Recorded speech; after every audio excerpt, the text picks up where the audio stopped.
آپ جاننا چاہیں کہ جھوٹ دیکھنے میں کیسا ہوتا ہے تو کسی سیاستدان کو دیکھ لیں۔ کتا وفادار اور مخلص ہوتا ہے۔ امریکہ میں عوام یہی خوبیاں لیڈروں میں ڈھونڈتے ہیں۔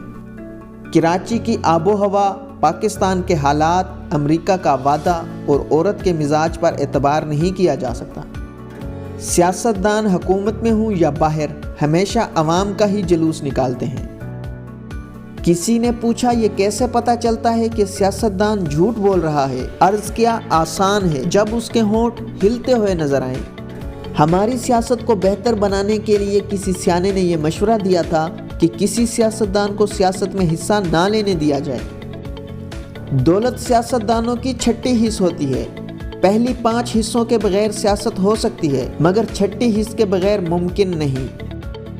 سیاستدان سے پوچھو چھوٹے اور بڑے کام میں کیا فرق ہے، کہے گا چھوٹا کام وہ ہوتا ہے جو میرا مخالف سیاستدان کرتا ہے۔ ووٹ، بھیک اور قرض مانگنا مشکل کام ہے۔ خاتون امیدوار نے ایک گھر جا کر کہا میں درخواست کرنے آئی ہوں کہ آپ مجھے سپورٹ کریں، تو گھر والا بولا معاف کرنا محترمہ، ان حالات میں ایک بیوی اور 2 بچوں کو ہی سپورٹ کر سکتا ہوں۔ کوئی بندہ ایسا نہیں جس نے زندگی میں اداکاری نہ کی ہو، اور نہ کوئی ایسا جس نے کبھی سیاست نہ کی ہو، کیونکہ پوری عمر سچ کون بول سکتا ہے۔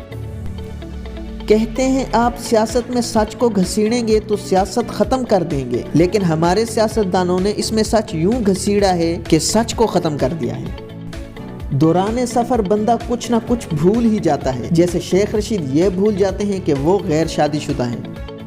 ہمارے ہاں آئین اور آئینے کا ایک ہی کام ہے، دیکھنے کے کام آتے ہیں۔ دنیا میں جو جھوٹ سب سے زیادہ بولا جاتا ہے وہ ہے کہ حکومت آپ کے مسائل حل کرنا چاہتی ہے۔ تاشقند میں زیر زمین ریلوے ہے، ویسے ہماری ریلوے بھی ایسی ہے کہ اسے زمین کے نیچے ہی دبا دینا چاہیے۔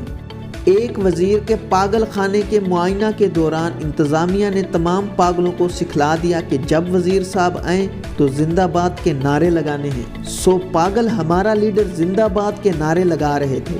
ایک شخص جو چپ چاپ کھڑا تھا، وزیر نے پوچھا تم نعرے کیوں نہیں لگا رہے؟ تو اس نے کہا جناب میں پاگل نہیں ہوں، میں تو یہاں ملازم ہوں۔